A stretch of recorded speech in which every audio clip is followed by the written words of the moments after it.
Mais uma, então, considere as seguintes afirmações sobre as transformações na região norte do Brasil nos últimos anos. Então, vejam só, a partir da década de 70, todos os governos brasileiros se empenharam em políticas de integração do norte com o restante do território, promovendo a ampliação da estrutura de transporte, de telecomunicações, ampliando as atividades econômicas, seja a exploração mineral, seja a agropecuária, seja a própria produção de energia. Então, todas essas políticas configuram, então, uma nova dinâmica na integração entre o norte e as outras regiões do país.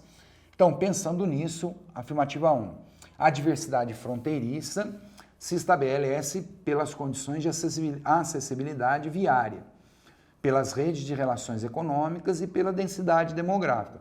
Verdade, mas, ora, uma região se diversifica na medida em que essa região é bem integrada às outras regiões da economia que a gente está falando, na medida em que essa região passa a ter uma densidade populacional expressiva, então que permite, que exige um conjunto maior de relações econômicas dessa região com as outras regiões, né? E na medida em que as próprias atividades econômicas se intensificam na região. Isso é uma realidade da região norte. Desde a ditadura militar, o Brasil se empenha na integração da região norte com o resto do território. E isso possibilita a diversificação dessas áreas de fronteira. Quanto mais integradas, maior o número de negócios, maior o fluxo populacional, maior a densidade demográfica. O número 2, a implantação de hidrelétricas.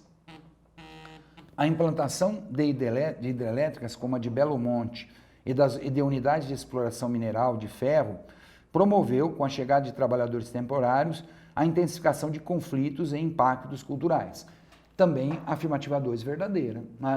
Ora, a região norte é a região que apresenta o maior número de conflitos entre grandes fazendeiros e índios, entre garimpeiros e povos indígenas, entre poceiros e grandes fazendeiros que chegam aí com o avanço da fronteira agrícola.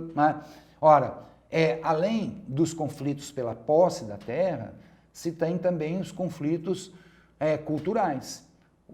A ocupação branca avança sobre a região, sufocando cada vez mais as populações indígenas, comprometendo, então, patrimônios culturais dessas populações. Não só a questão da terra, mas a questão dos hábitos, dos costumes, dos utensílios, das músicas, da própria língua. Essas questões vão sendo cada vez mais corrompidas pela ação do homem branco. O número 3, a maior parte da população do Amazonas vive nas áreas rurais, o que implica desafios para o fortalecimento da economia do Estado. Não, está errado. A maior parte da população da região norte vive nas áreas urbanas. Por quê? Porque as áreas rurais são ocupadas pela floresta ou por atividades extrativistas.